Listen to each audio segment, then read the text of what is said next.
Andrea Brillantes, inaming na nagmahal lang at pinaglalaban ang kanyang karapatan. Pinagdasal mo talaga na magkaroon ka ng isang Daniel Padilla sa buhay mo? Opo, dati mga 2 years ago. Ayon sa isang reliable source, inamin ni Andrea Brillantes na kanya lang pinairal ang kanyang nararamdaman at wala siyang pinagsisisihan dito. Trending kasi sa social media ang hiwalayan nina Daniel Padilla at Catherine Bernardo, at ang sinasabing ugat ng kanilang hiwalayan ay walang iba kundi ang aktres na si Andrea Brillantes. Umabot ng mahigit kumulang 11 years ang relasyon nina Catherine at Daniel Padilla.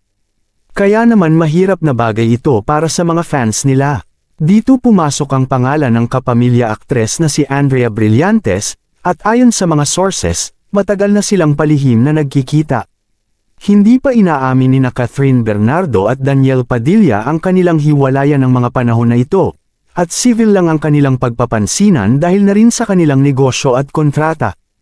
Nag-try ayusin ng Kathniel ang kanilang relasyon, ngunit ito ay hindi na daw naisalba nang pumasok si Andrea Brillantes sa eksena.